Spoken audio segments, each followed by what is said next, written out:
Ghana, en la costa de África Occidental, difícilmente es el lugar donde uno esperaría un verdadero drama de espionaje de la Guerra Fría. No tenía un muro de Berlín ni sitios de misiles. Era solo un país de minas de oro y plantaciones de cacao buscando su rumbo tras la independencia en 1957. En Accra, la capital, Ghana se volvió un campo de batalla de la Guerra Fría entre Estados Unidos y la Unión Soviética. Mientras luchaban por el alma del continente, esta guerra silenciosa duró años sin que ningún bando cediera. Pero entonces, desastre. Fue una operación de trampa de miel que destruyó la red de inteligencia de Estados Unidos en África Occidental. Los servicios de inteligencia de Ghana diseñaron un romance sofisticado, apuntando al punto más vulnerable en cualquier operación de espionaje: el corazón humano. Todo lo que se necesitó fue un agente encantador apuntando a una mujer estadounidense solitaria. En una misión para la CIA, 18 meses de seducción y manipulación terminaron con la destrucción total de la presencia de la CIA en Ghana. Esta es la historia de Sharon Scrunich, otro duro golpe para la inteligencia estadounidense en el infame año del espía de 1985.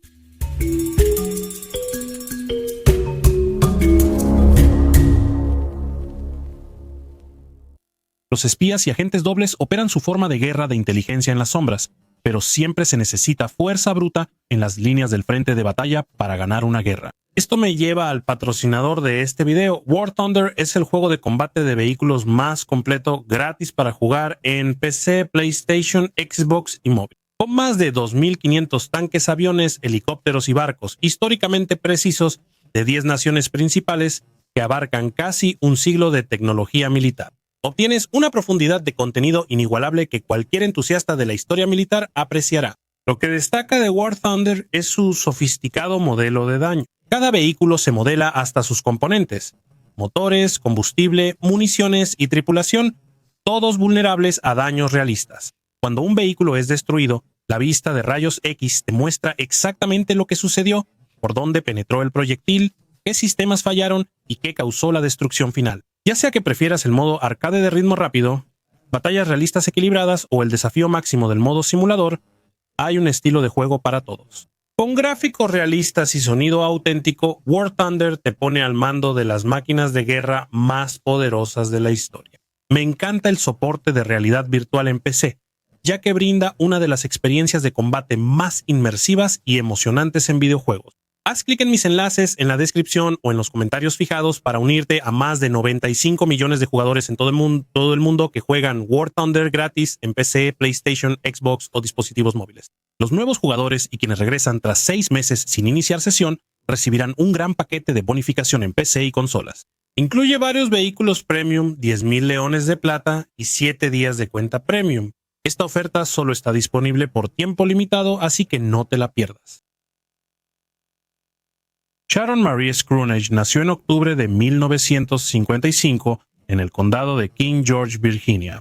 Su vida se dividía entre la iglesia y la agricultura. Sharon creció en una comunidad donde todos se conocían.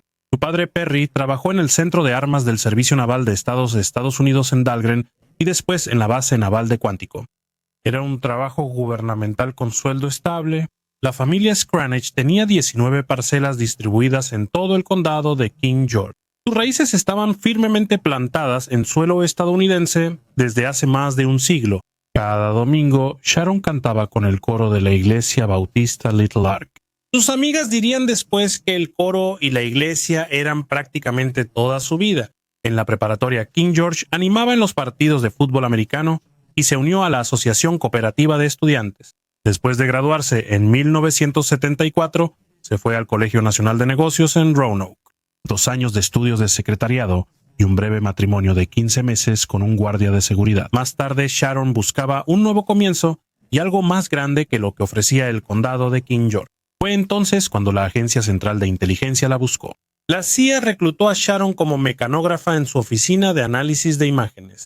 Como un departamento dentro de la Dirección de Inteligencia, la función de la Oficina de Reconocimiento Aéreo era analizar las imágenes recolectadas por plataformas de reconocimiento. Principalmente eran sistemas satelitales y antes fotos tomadas por aviones U-2 y SR-71 Durante 7 años, ella procesó documentos, escribió informes y archivó materiales clasificados. Sus informes se distribuían en la comunidad de inteligencia de Estados Unidos, apoyando la verificación de control de armas y el monitoreo de crisis. Para Sharon, el trabajo era rutinario, pero tenía autorización de seguridad y acceso a los secretos más profundos de Estados Unidos. Su supervisor veía a una mujer confiable, que iba a la iglesia y provenía de una buena familia, alguien que nunca causaría problemas. Estaban totalmente equivocados. En diciembre de 1983, Sharon Scronage llegó a la húmeda Accra, capital de Ghana, en África Occidental.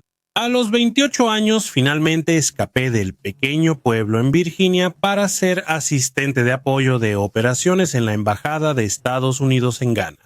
Aunque su puesto seguía siendo administrativo, ahora trabajaba bajo cobertura diplomática dentro de la Dirección de Operaciones de la CIA, el lado clandestino de la agencia. Ella redactaba y manejaba documentos que identificaban a los informantes de la CIA dentro de Ghana, así como todo tipo de informes y memorandos. Los puestos de la CIA en las embajadas de los antiguos territorios coloniales eran mucho más pequeños que sus contrapartes en el primer mundo, lo que hacía más difícil la compartimentación operativa. Sharon era la única asistente de apoyo en la estación de Accra, lo que significaba que tenía un acceso inusualmente profundo a los archivos operativos. Aunque no era una oficial de operaciones entrenada, tenía casi el mismo nivel de acceso. Y lo que Sharon no comprendía del todo era que había aterrizado en medio de un campo de batalla de la Guerra Fría. 2 años antes, en 1981, el teniente de vuelo Jerry Rawlings había tomado el poder en el segundo golpe militar de Ghana. Su Consejo Provisional de Defensa Nacional coqueteaba con políticas socialistas, estableciendo consejos de trabajadores y recurriendo a Moscú en busca de apoyo. La estratégica ubicación de Ghana, sus reservas de oro y plantaciones de cacao, la hacían un premio codiciado por ambas superpotencias. Los estadounidenses estaban cada vez más ansiosos. Aquí había otra nación africana que potencialmente caía en la órbita soviética, tal como lo habían hecho Angola y Mozambique. La CIA tenía una amplia red de espionaje en el gobierno y ejército de Ghana, con al menos 8 altos funcionarios que pasaban información al Langley. El capitán Kojo Sikata, jefe de inteligencia de Ghana, sabía exactamente lo que los estadounidenses estaban haciendo. Formado en la Academia Militar de Sandhurst y con experiencia en guerras de liberación en África, Sikata no era un novato. Había colaborado con guerrillas en Congo, Mozambique y Angola. Este hombre entendía perfectamente el juego de la Guerra Fría y estaba por jugarlo magistralmente. Miguel Sassoudis llamaba la atención en los círculos diplomáticos de Accra. Nacido en abril de 1946, era hijo de una madre franco-ganesa y de un padre griego. A los 37 años era apuesto y hablaba inglés con fluidez, con un acento estadounidense que llamaba la atención. Creció en Alemania Occidental, estudió en Nueva York y se casó y divorció de una estadounidense. Tenía residencia permanente en Estados Unidos, pero seguía siendo africano y ganés de corazón. Lo que el círculo social de la embajada no sabía era que Sassoudis era el arma secreta de espionaje del capitán Sikata. Sassoudis estaba emparentado con Jerry Rawlings. Al parecer, los dos eran primos. Su educación occidental no fue accidental. Fue una preparación para su futura carrera en el espionaje. Su vida de playboy era tanto indulgencia como tapadera operativa. Su encanto natural era su arma, convirtiéndolo en un verdadero James Bond africano. Por otro lado, Sharon Scranage, aunque emocionada por su nueva oportunidad, había llegado a Ghana. Un desastre emocional. Pronto sintió nostalgia y soledad. Sintiendo aislamiento, sus colegas notaron que a menudo se quebraba en llanto en el trabajo. Había dejado atrás sus estructuras de apoyo social y emocional en Estados Unidos y estaba vulnerable.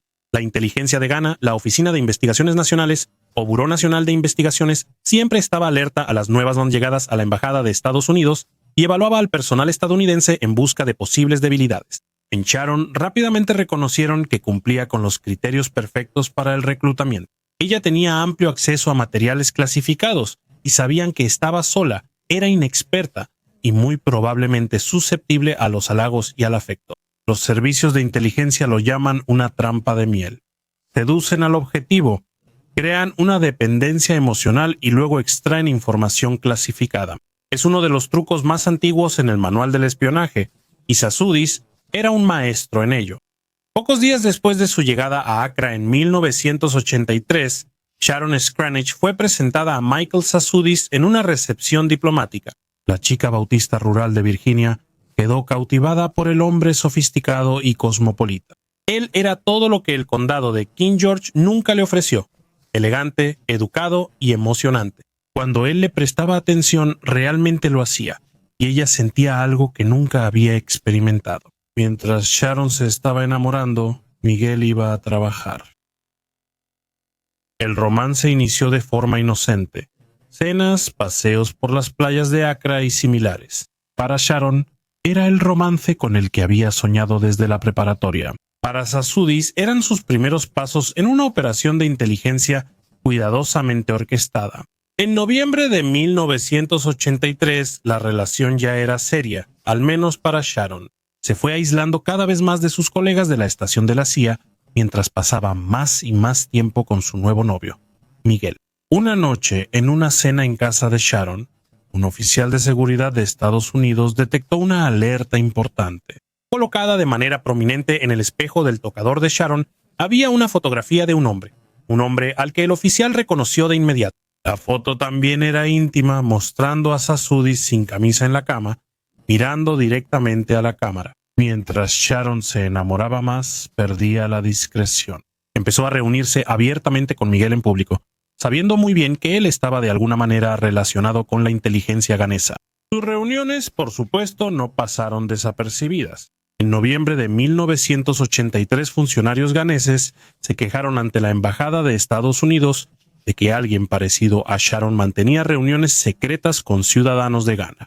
Sharon fue llamada de inmediato para una conversación, pero en lugar de que le ordenaran terminar la relación y en contra de todos los protocolos, el jefe de estación de la CIA en Accra solo le aconsejó a Sharon que tuviera cuidado y que considerara terminar la relación de manera gradual. Sharon ignoró totalmente las advertencias. La relación solo se profundizó, y Sharon se volvió cada vez más apegada emocionalmente y dependiente del afecto que Michael le daba. A medida que pasaban los meses, Sassoudis aumentó su control y empezó a ejercer más presión sobre Sharon para que le proporcionara información sobre su trabajo.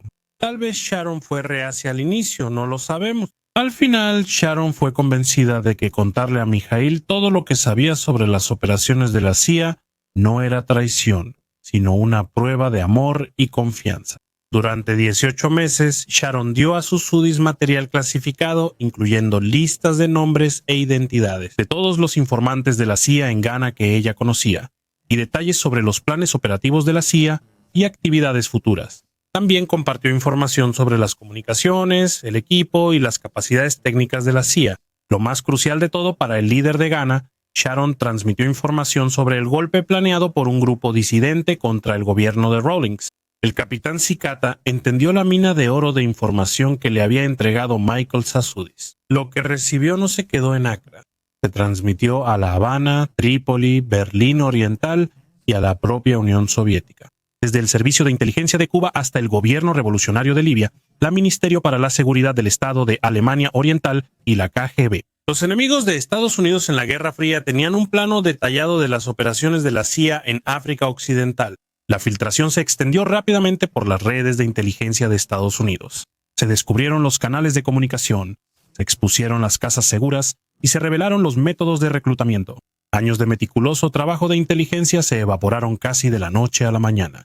La CIA simplemente aún no lo sabía. Los 8 hombres expuestos por Scranage ocupaban cargos que iban desde el director general de la Agencia Nacional de Adquisiciones de Ghana hasta un alto oficial del Ejército de Ghana. El exsuperintendente jefe de la policía y otros más allá, el Buró Nacional de Investigaciones de Ghana, no actuó de inmediato contra los 8 hombres. En cambio, eligieron esperar y ver qué otra información valiosa Michael podía obtener de Sharon. Sharon, perdida en su nube romántica, no tenía idea de la devastación que estaba causando. Ella creía que había encontrado el amor verdadero con un hombre que la entendía de una manera que nadie en el condado de King George jamás podría. Nada podría estar más lejos de la verdad. En mayo de 1985, la asignación de Sharon en Ghana llegó a su fin. Ella regresó a la sede de la CIA en Langley para el proceso rutinario de reasignación. El procedimiento estándar requería un examen de polígrafo. Esto normalmente era una formalidad, pero en el caso de Sharon Scranage resultó ser su perdición. digan lo que quieran sobre el polígrafo. Pero en el momento en que Sharon fue conectada a los sensores, su mundo se vino abajo. Ella no era una oficial de inteligencia entrenada y no tenía idea de cómo engañar a la máquina. Ella estaba estresada cuando tomó la prueba y su respuesta fisiológica lo mostró claramente. El operador del polígrafo de la CIA concluyó rápidamente que ella mentía en sus respuestas. Esto provocó una revisión interna durante la cual Sharon Scranage admitió ante la CIA que había estado entregando información clasificada a un caballero ganés. Tras la confesión, el FBI asumió el control y la interrogó varios días en oficinas gubernamentales estériles.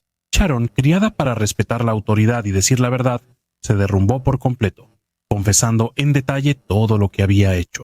Los agentes del FBI, al escuchar su confesión, se dieron cuenta de que estaban ante otra catástrofe más en la inteligencia estadounidense. Pero la cooperación de Sharon les había dado una oportunidad.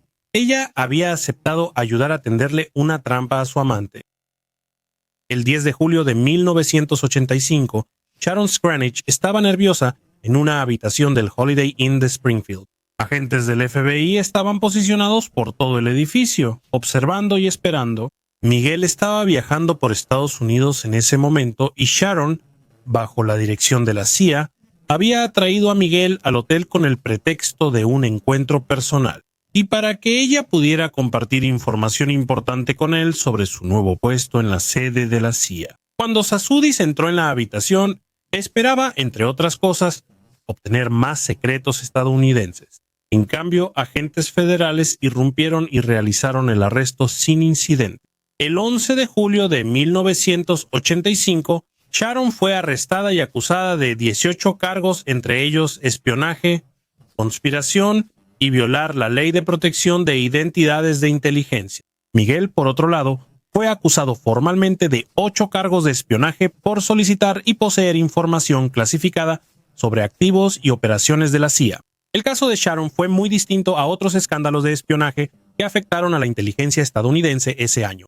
Su espionaje no había sido por dinero ni por ideología. Era sobre una mujer solitaria, fuera de su alcance, enamorada del hombre equivocado. En Ghana, la noticia del arresto de Miguel se difundió rápidamente y un incidente diplomático internacional estaba por estallar. El Buró Nacional de Investigaciones actuó rápidamente arrestando a los 8 informantes comprometidos de la CIA para finales de julio de ese año. En octubre de 1985, Sharon se declaró culpable de 3 cargos, uno de espionaje y 2 de revelar la identidad de personal de la CIA. El juez Ricardo Williams la condenó a 5 años en prisión federal, pero el juez también hizo una recomendación inusual para reducir la sentencia. Observando la diferencia entre la participación de Sharon y la del autor intelectual en la conspiración, Miguel Sharon también aceptó como parte del acuerdo de culpabilidad testificar contra Miguel. Sassoudis, por su parte, no impugnó los cargos de espionaje en audiencias privadas. Fue condenado a 20 años en prisión federal tras bambalinas. La diplomacia ya estaba en marcha. Los 8 informantes ganeses de la CIA arrestados en Ghana por la filtración enfrentaban condenas de 25 años a cadena perpetua. El Departamento de Estado de Estados Unidos sabía que estos hombres probablemente morirían en prisiones ganesas si no se actuaba drásticamente. El acuerdo fue un clásico de la Guerra Fría, un intercambio tradicional de espías. Estados Unidos estaba preparado para entregar a Sassoudis a cambio de los 8 informantes ganeses de la CIA. Finalmente, Ghana aceptó. A los informantes les quitaron la ciudadanía ganesa y los entregaron a funcionarios estadounidenses. La sentencia de Sassoudis fue reducida de inmediato al tiempo ya cumplido, con la condición de que debía abandonar Estados Unidos de inmediato, lo cual, por supuesto, hizo. El 3 de diciembre de 1985, Miguel Sassoudis aterrizó en Accra y fue recibido como héroe. Miles de ganeses vitorearon al hombre que había engañado a la CIA. Fue aclamado como un espía exitoso y se convirtió en un símbolo del éxito africano. Un caso de David contra Goliat, donde la inteligencia ganesa triunfó sobre la interferencia occidental. Sassoudis luego ingresó a la política, cofundando el Partido Águila en el Congreso Nacional Democrático de Rawlings. En 1992, su seducción de una empleada estadounidense de la CIA fue celebrada como una jugada maestra de la guerra de inteligencia. Para el capitán Kojo Nzikata, la operación había sido un éxito rotundo. Penetró toda la red de la CIA en África Occidental, demostrando que los servicios de inteligencia africanos podían superar a los occidentales. La información obtenida por Sharon se transmitió a los aliados de Ghana en 3 continentes. El gobierno de Jerry Rawlings se fortaleció al identificar a quienes se oponían. El golpe planeado fue frustrado antes de que siquiera comenzara. Ghana fue objetivo de la inteligencia estadounidense desde su independencia en 1957. Documentos desclasificados confirmaron después la participación directa de la CIA en el golpe de 1966 que derrocó a Kwame Nkrumah. Esta historia llevó a que los servicios de inteligencia de Ghana vigilaran más las actividades de espionaje occidental. Esta fue, en parte, una razón para su alineación con la Unión Soviética. A mediados y finales de la década de 1980, el colapso de la economía de Ghana obligó a un cambio de rumbo. Rawlings dejó sus experimentos socialistas y adoptó los programas de ajuste estructural del Fondo Monetario Internacional y el Banco Mundial. El colapso de la Unión Soviética en 1991 aceleró el acercamiento de Ghana a Occidente.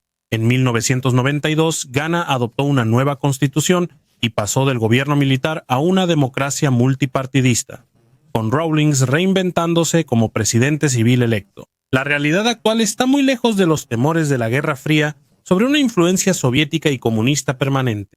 Este resultado, a pesar del daño a las capacidades de inteligencia de Estados Unidos en África Occidental, duró años.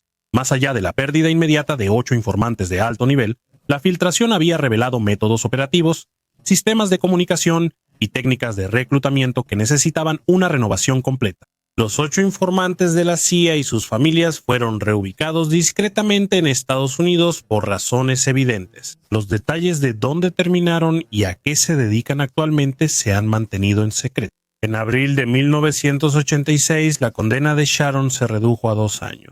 Sharon solo estuvo 8 meses en la prisión federal de mujeres en Elderson, Virginia Occidental. El juez del caso dijo que el tribunal no cree que ni los ciudadanos de Estados Unidos ni la señorita Scranage vayan a beneficiarse de que ella permanezca encerrada.